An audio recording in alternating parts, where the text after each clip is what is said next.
Good night, family. Good evening. Good morning to some of you, wherever you're joining me from in this big, beautiful world of ours. Thank you for being here. Thank you for joining me. I love you guys. Thank you, thank you, thank you. I just want to make sure y'all can hear me. Can you hear me? Can you hear me? Can anybody hear me? Let me know if you can hear me. Well, family, um, I know I had said I was going to go 9:30, but you know what? I was ready and I figured let's just jump right in. Anyway, family, before I get started, I just want y'all to know, can you hear me? Somebody, can you hear me? Let me know if you can hear me. Ah, welcome everybody. Welcome that those that are here that are joining me. Welcome, welcome. Thank you for being here with me. I appreciate y'all so very much. Um, so family, before I get into my topic, I just want to encourage all of my people in Jamaica to please, please, please go and register yourself to vote. Thank you, Valerie Walton. I appreciate you, darling, for letting me know. Hey, Shaletta Reed. Thank you, sweetie. Welcome. Thank you for joining me. Gloria Morris. Hey, darling. Thank you for joining me. Deb, you here yet? You back? How you doing, darling? I'm glad your recovery is coming along well. Dart Elliott, I ain't seen you in forever. Oh, this is your first time. Well, welcome, my dear. Thank you for joining me. Producer Win, you gonna sleep? You wake up yet? All right. Arlene Foster, thank you, sweetie, for joining me. I appreciate y'all so very much. Where Mr. Carlos day? Mr. Carlos not reach yet. Oh, me have to go draw out the 2x4 for him. Huh. Anyway, family, like I was saying, thank you all so very much for joining me. Good evening, good night, good morning, wherever you are in this big, wonderful world of ours. Thank you for joining me. Before I get into my topic, family, I just want to encourage all of my Jamaican people. Please, please, please go and register to vote. Go get yourself registered to vote. And after you register to vote, I would implore you to wait maybe a week or two and go and check wherever you registered to make sure that your name is on the polls. Because we know how Jamaica is and how things can happen and stuff disappear. Just go and make sure that your name is on the rolls so that when election is called, which can happen any day from the way things are going right now, make sure that your name is on the rolls at your voting precinct or wherever they call it, whatever they call it there. Your name is on the rolls to register, is as registered to vote in that particular precinct. And if your name is not on the rolls for your precinct that's close to your house, and they tell you you have to go to Huaywo to go vote, make sure you tell them, say, no, you don't live at Huaywo. You live at Timbuktu. And Timbuktu is where you registered, and that's where you need to vote. So they need to put your name on the rolls for Timbuktu because you can't reach a Oyo.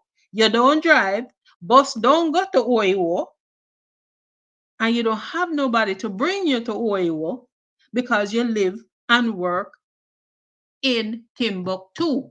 So make sure your name is on the rolls to as registered for your particular voting station. So when election time come now and you go out now if you go dip your finger, you know where you need to go, you know where you're situated, them have you right there. You can go and do what you need to do to vote your conscience, vote for yourself, vote for your children, vote for your grandchildren, vote for your community, vote your conscience. Don't make nobody come bribe you with no little stinking dirty box food or one little $5,000 what can buy 2 pound of chicken back. Vote your conscience. Okay? Thank y'all so very much. Please, please, please don't forget. Tell a friend to tell a friend to tell a friend, tell your family, all of your people then. Make it an event and you all go and get registered to vote. Okay? All right. I'm coming off that soapbox now. Okay. So today, my peeps, I am again asking our ladies of parliament, what the hell are y'all waiting on before one of you pens some form of legislation to protect our women, girls, and children? What are you waiting on? Why are you so silent? Why are you siding with the old corrupt, musty, dusty, crusty, rusty, misogynistic men? Why? Why? You all have a brain of your own. You all know what needs to be done. Why you're not doing it? You know, I'm tonight's rant, as I would call it. I have a few, well, not a few, but about two situations that I have to bring to your attention or refresh your memory. Refresh your memory about. Yesterday, September 24th, there was a video making its way around social media. Actually, I think it went viral. It's the video of, the mother who was hardcore cursing at the father of her daughter about what she was going to do to the little girl if the father didn't come and get the child. The child in the video, you can see the child was obviously crying. She was crying her eyes out. She looked scared as hell. She obviously was, well, we'll use allegedly being maltreated by her mother. The video was, I'm not going to show that video here. Nope, I'm not going to show it because I was too angry when I saw it, and I'm not going to show it here. But it's out there. You guys can go search and look and see it. But it was laced with pure profanity, apparently spewing at the father of the baby. It's a baby girl. She was it. It didn't seem like she was extremely upset at the father, and she wanted him to come get the child, and he was, she was just over the top threatening to hurt the child. The lady even went as far as saying she would dirt the child if the father didn't come and get her. My God, that something hurt my heart. And people are in comment sections, oh my God, let's take her. Can we get her? Can we get her? Everybody wanted to get this little girl. Oh my goodness gracious. But today, Wednesday, September 25th, 2024, I am happy to report that the Child Protective Services, Child Protection and Family Services, CPFS, I guess they caught wind of the situation and the video and whatnot, or somebody reported it to them. And they removed the child from the home because, yeah, that was some hot mess that was going on right there. Hot mess.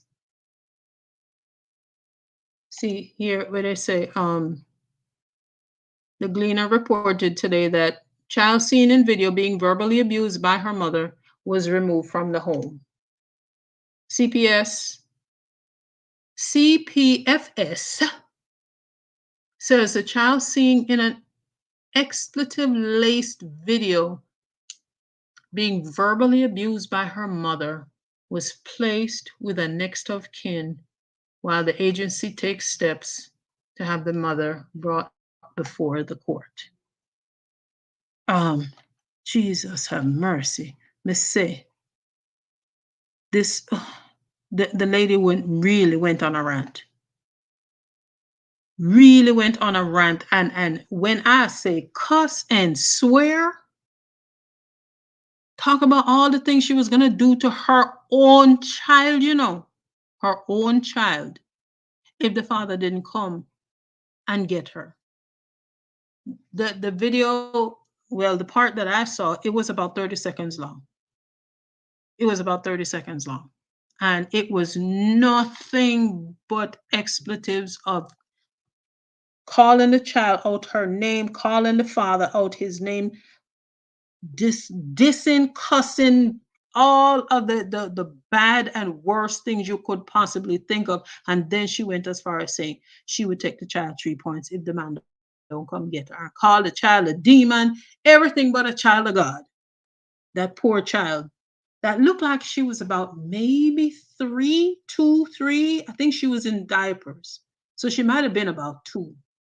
And the poor baby was just looking in the camera, crying her eyes out. You could tell she was just traumatized because she may not have understood the words that her mom was using, but she knows it wasn't nice. And she was just nervous and shaking and just looking all traumatized. Jesus have mercy. Now, I this video, it's apparent that the mother was under a lot of stress. And apparently she wasn't getting any help from the father, from the way she was talking. Who knows? But my God, why take out your frustrations on a child? Child innocent, the innocent in this scenario. And I say incidents like these call for better health care, mental health help for parents who are suffering in situations like this. A lot of women go through postpartum depression. And like I said, the baby was looked like she was about two. She was still in diapers. So the mom could have still been going through postpartum depression. And postpartum depression, it manifests itself in so many different ways. Some women forget that they have a child, that they have a baby. Some women want to hurt themselves. Some women want to harm themselves or their babies. So many horrible ways postpartum depression can manifest itself. I I have no clue, or idea what was happening with this mother, but the fact that she videotaped it, her threats, she videotaped the threats to the child, to the father, and posted it on social media, that tells me she really was crying out for some help. She really it had to be. Postpartum depression can last a long time. A long time. I used to work with a lady that her first child, she told us one day at work, we had a meeting and the meeting was over and we are sitting in a conference room kibitzing, and you know how conversation rolled from one thing to the next. And the conversation came around to children and babies and and all that stuff, and and it postpartum depression came up. And this lady who is a, a stalwart. I mean, when I tell you this person, this woman had her shit together. When she told us that she had postpartum depression, she had come to find out years later that it was postpartum depression. She saw herself walking out the living room, going to the window from the upstairs of their house, the second floor, and just walking out and jumping out the window with her baby. Our mouths fell open. Everybody was like shocked, like, what? She said, yeah, I didn't know what it was. I knew something wasn't right. And thank God my mom was at the house that day. And she sensed something was wrong. She said she sat down on the couch. She had the baby wrapped up in her blanket. And she just got up and started like a zombie walking to the window. And the mom saw her and just kind of gently went and took the baby, and put the baby in the crib, and took her daughter and sat her down and started talking to her and and talking to her about when she was a child and it just kind of snapped her out of it. She did go get mental health help. This was way longer than 30 years ago. But again, it her situation, her baby was brand new, newborn, and she went and she got help. But like this particular lady in the video from yesterday, she apparently don't have the help that she needs, and she could be suffering from postpartum depression even though the child was 2 or 3. There is no time limit on when it starts, when it stops, because some people go through it a long time. And I'm thinking that this lady right here, she was struggling. She was struggling.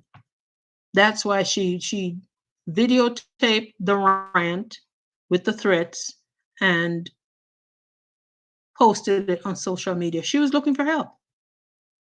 She really was looking for help. I honestly believe that some form of mental health help should be really part and parcel of the OBGYN process of, going through the pregnancy and going to your OBGYN for your checkups and all of this stuff. And after delivery, going back to the OBGYN for a baby, and the pediatrician for the baby's checkup and 6-week check, and the mom going to the OBGYN for her check. There should be an arm of that to talk to or have them speak to a mental health professional, so that people can kind of gauge where the mom's at, depending on what kind of pregnancy she had and what her home situation is, whether she's a single mom or, you know, just a married mom or a girlfriend or whatever. Just they need somebody to talk to be, to it should be part of their follow-up visits. Should be part of the follow-up visits for the moms too, because this world ain't right. This world is not right. And depending on how each woman's body changes during pregnancy, anything can happen. Anything can happen. And this is why I keep asking our women of parliament, especially the ones that are moms, don't you think that something like this, pushing for better health care and mental health help, don't you think this should be like a worthy cause? Hell, put it as a part of your campaign for your reelection. Put this it as a worthy cause to champion for the protection of women, girls, and children. Because if this mother from yesterday's video was mentally okay, I don't think she would go out there and do that kind of video, threatening the life of her child or threatening the life of the child's father. I think, in my humble opinion, in my little pea brain, I think this is a worthy cause to champion for the protection of the women and for the girls, because there was a baby girl, and children. It could be a little boy. I just want to know which one of you ladies in parliament will pick up this cause and use it as one of your, I don't know, one of your campaign slogan, rhetoric, or whatever, going out there and using it on your platform as a reelection, part of your reelection campaign. But hear this: in order for you to use this, you first must write a bill, put it in front of Parliament, get it passed, and then use that process as part of your campaign to champion for women and their causes. Hmm? be on the campaign trail. You know, you write the bill, you get it in front of Parliament, you get it passed as a bill, and it's now part of the law. That tier one. You do tier two, get tier one, get mental health help for women. Tier two, laws to protect women that are being abused or whatever, hurt. Tier two, start writing that law, but use that as your part of your campaign, re-election campaign platform. And when you go to your constituents and asking for their vote again, you have something to show them. Say, look, I already wrote this law, it's on the books. Here is what it says. Here is the next tier of the law that I am writing, that I'm going to push to get it in front of Parliament and get it as passed as a law to protect you. Go with that. Go with the tier two that you're penning, or you have written, and you're trying to push it through Parliament. Go to your constituents with that and say, look, I'm doing this for you. Go with your bill in tow. Show what you did or what you have started to do for the protection of women and the girls and the children too. Have the next level of the bill to show that you're still working on behalf of the women. You've done part one, and you're about to do part two. You started part two, and your time is coming nigh, and to be you want to be able to finish at least level two of the bill, and you need your constituents' help and their vote to get you back in so you can continue.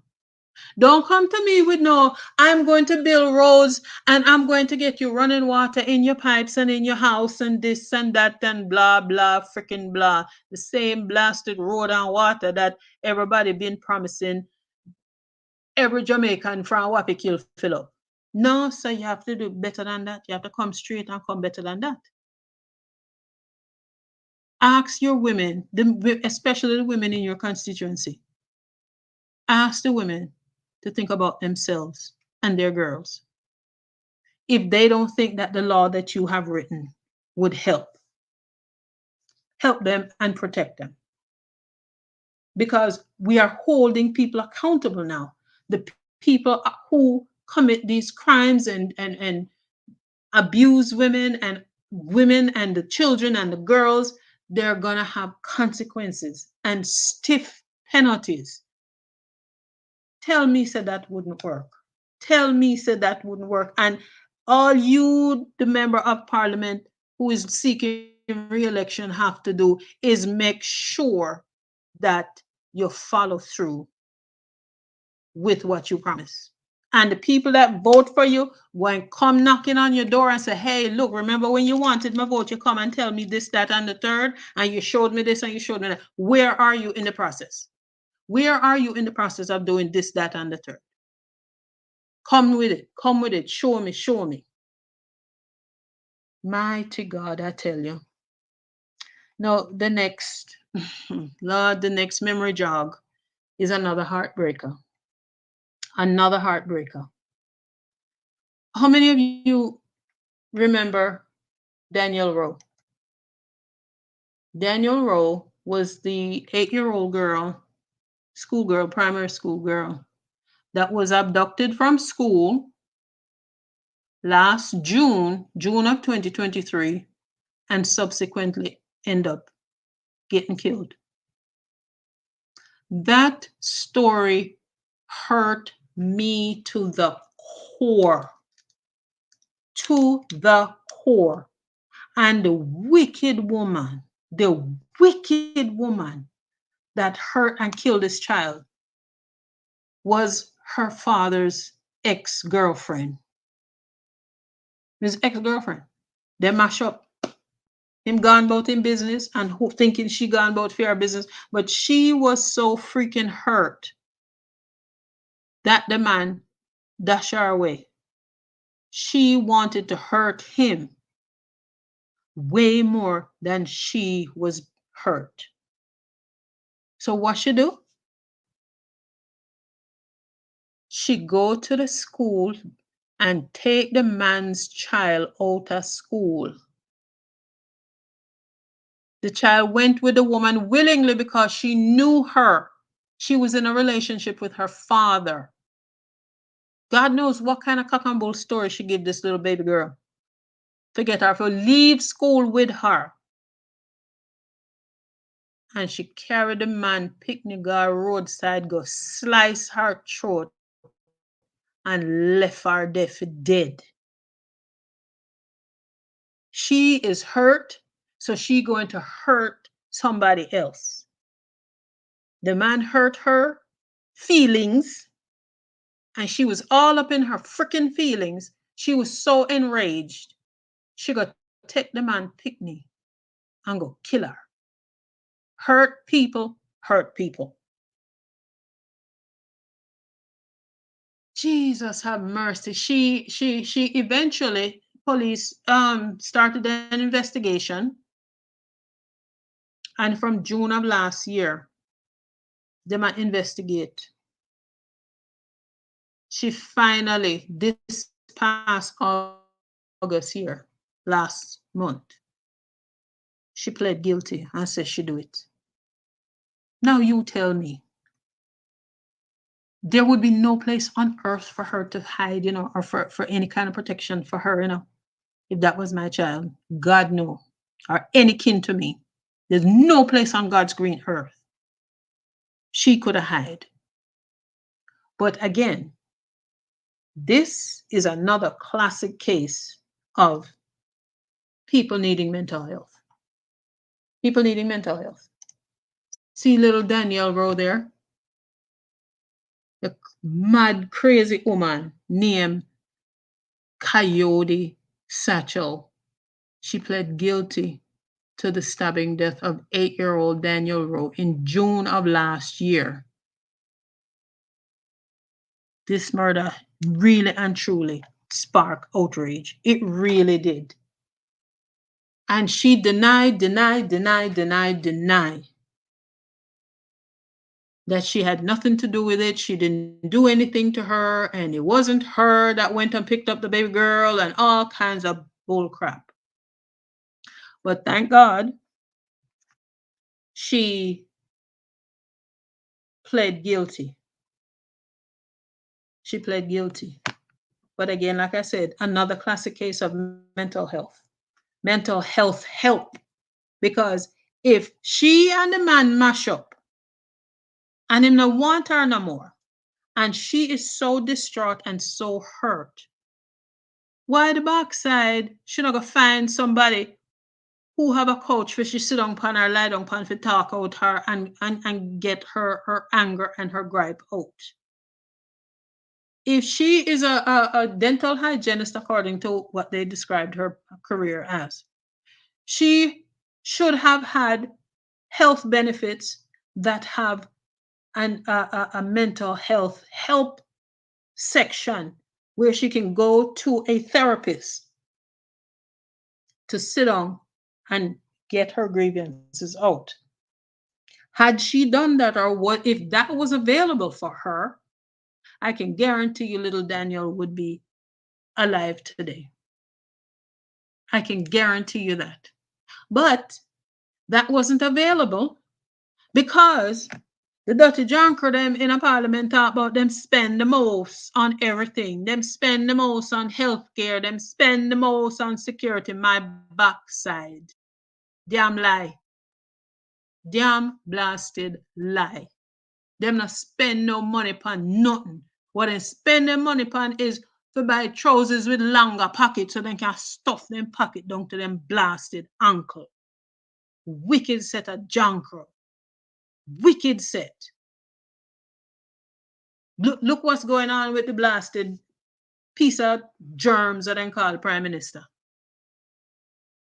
The man thief money like you drink water to rotted. And when they catch him backside with the thievery, him still a fight and say, no, no, no, him never thief nothing. Him never thief nothing. That is all his. He earned it. Damn lie. Damn blasted lie. John Crow. Wicked, wicked, dirty, lying John Crow. And him Bigfoot wife up in there. I back him up and they help him for hide. And they help him for make pocket in his trousers or reach from his waist down to him blasted ankle. And they run gun from pillar to post, country to country, they hide money. And people out there dead to rotted.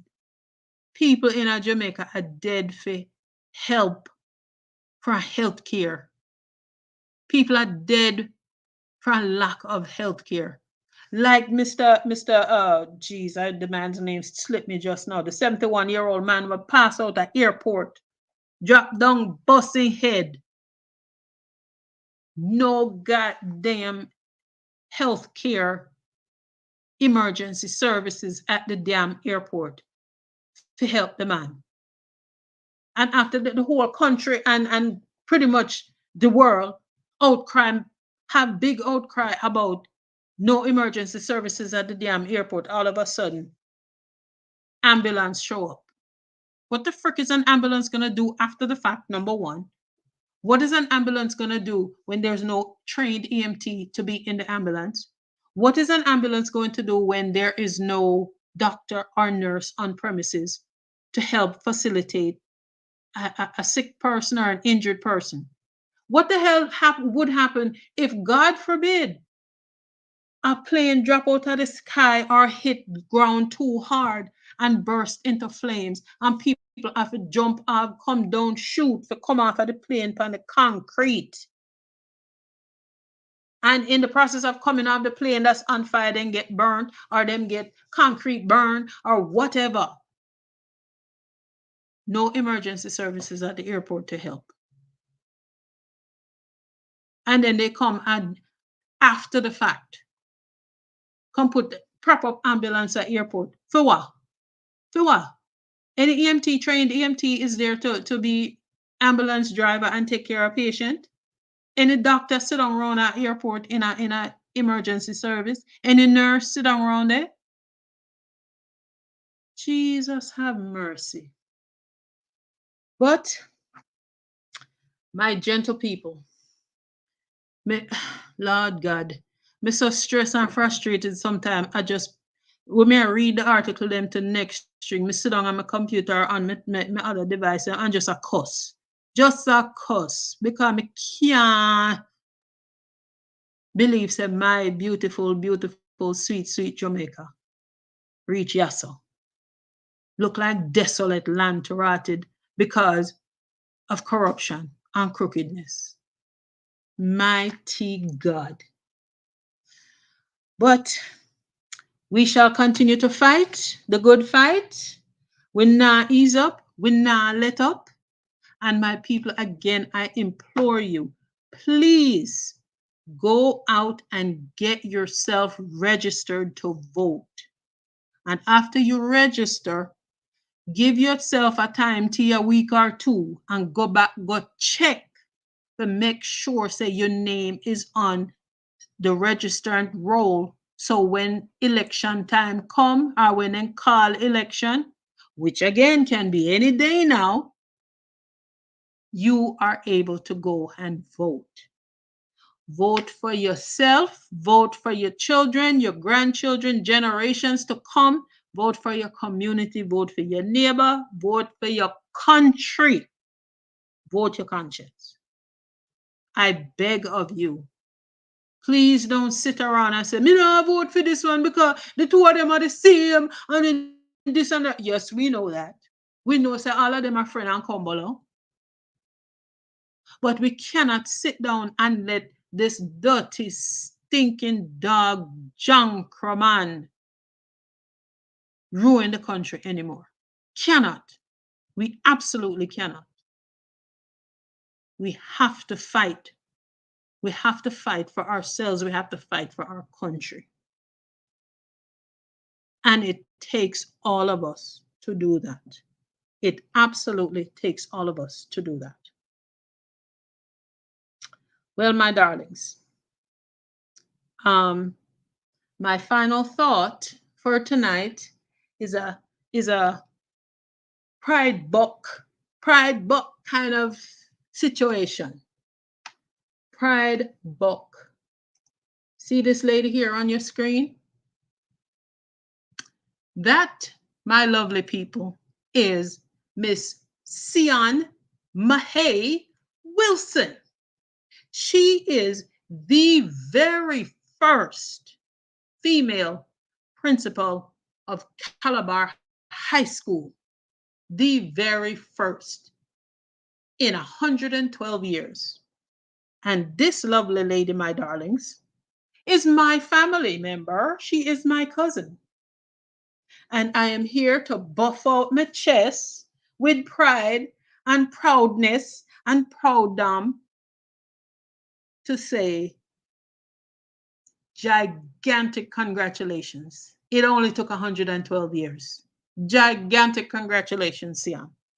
I was trying to um, put up the video, but anyone go up. So, in how many years? Listen to the audio. 112 years being around.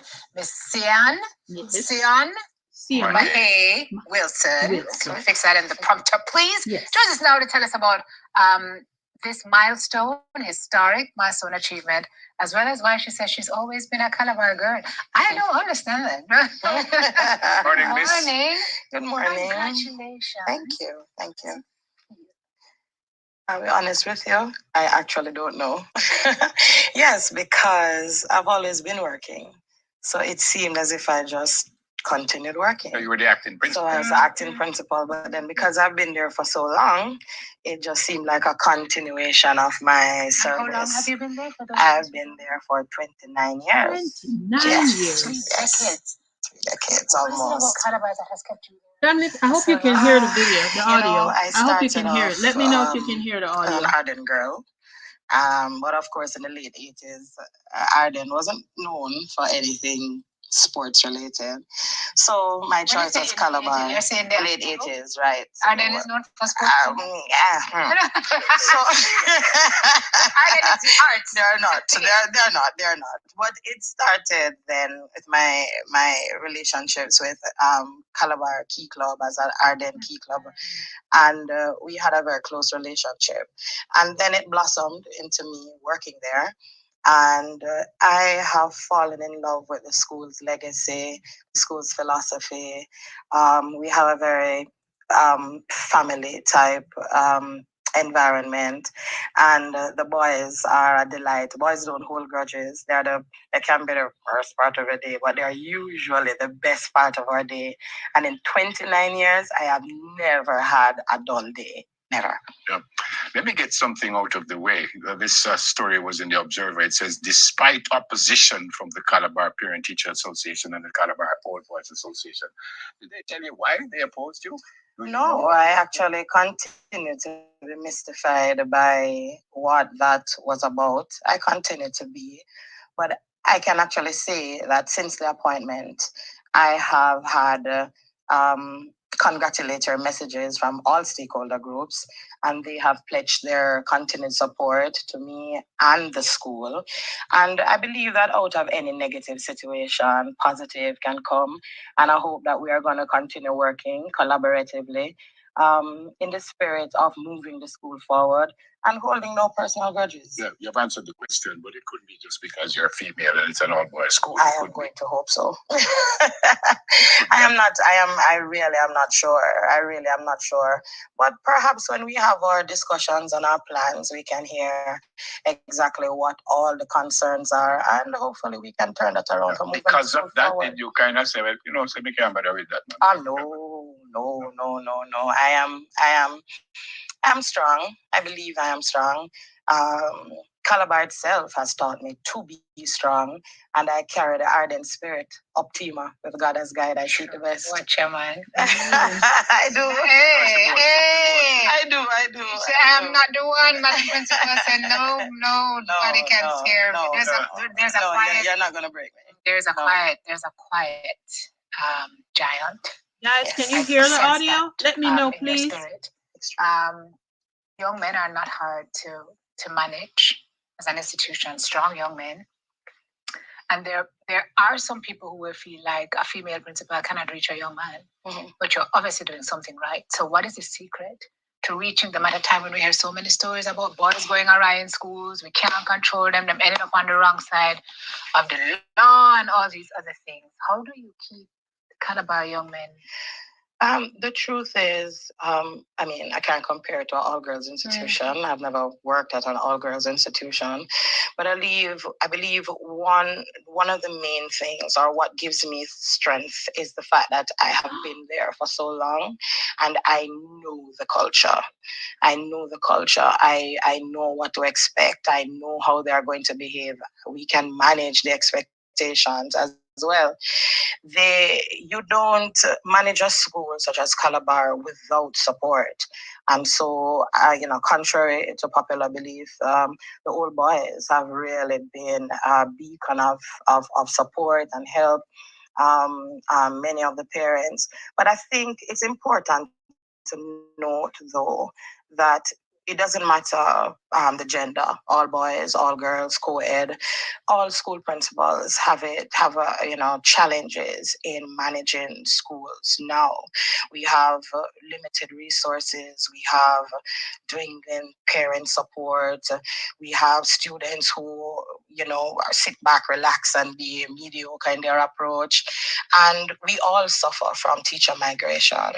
So again, my responsibility is really to manage all of the resources available to me to ensure that we have good student outcomes. What did you, and I use the word did because you've been acting principal, you took over from Mr. Corcho. What did you bring that was kind of new to the table at the time? I support you continue what you did then. I have learned that what is important in today's schools is being a transformational leader.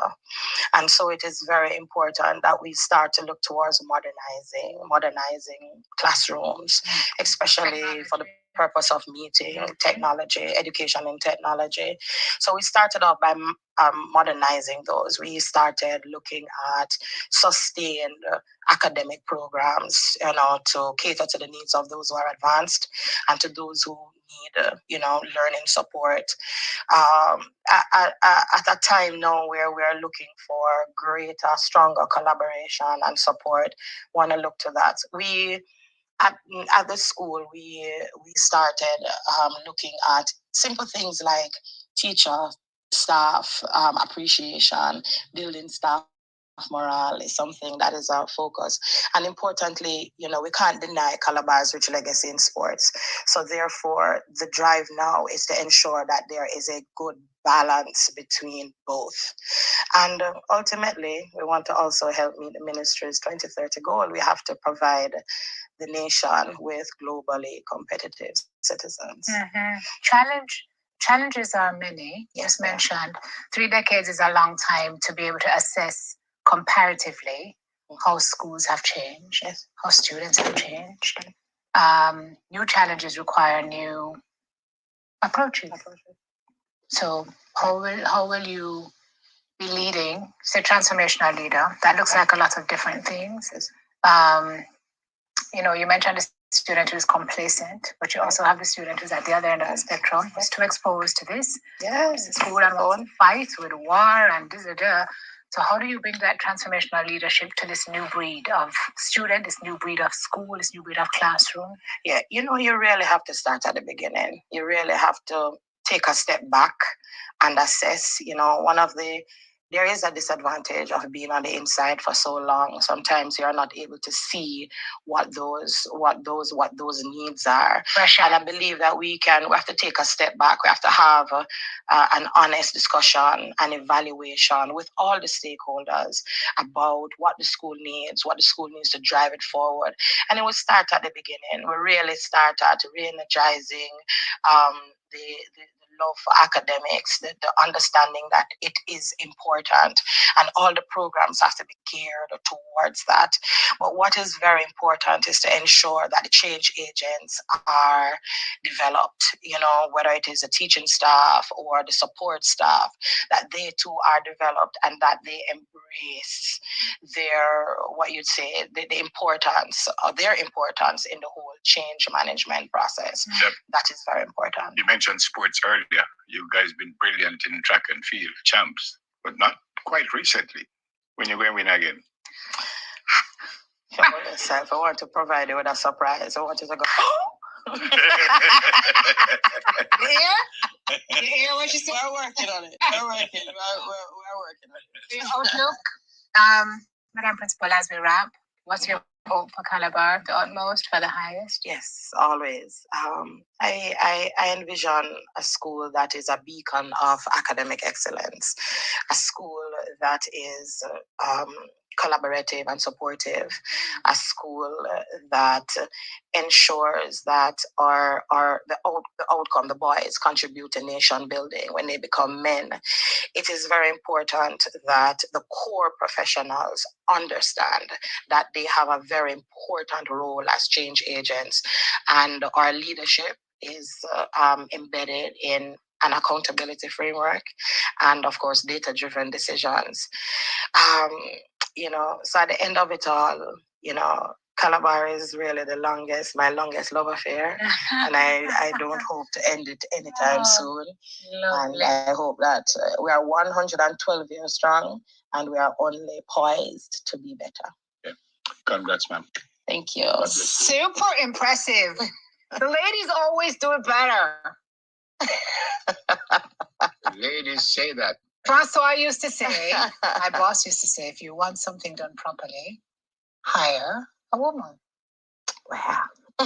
There you have it. So the principal of Calabar. I won't respond to that. She gone. Very impressive. Her name is Miss Sion Mae Wilson, a principal of the outstanding Calabar High School. Just jokes. Please, nobody don't come for me. Just Congrats again, ma'am. Thank you much for having me. Break, we meet a young man who's accepted. My wonderful people, that was Calabar High School's very first female principal in 112 years, my cousin, Sion Mahay Wilson. Family, I want to thank y'all so very much for hanging out with me here for this little bit of time. Thank you again. I appreciate you. Like and share the live, please. We're still in the incubator stage, and we're trying to get out of the incubator into the bassinet. Thank you again so very much. Family in the walk good. Me love you, Me love like sweet potato pudding. Peace and love, family. Peace and love. Have a wonderful night.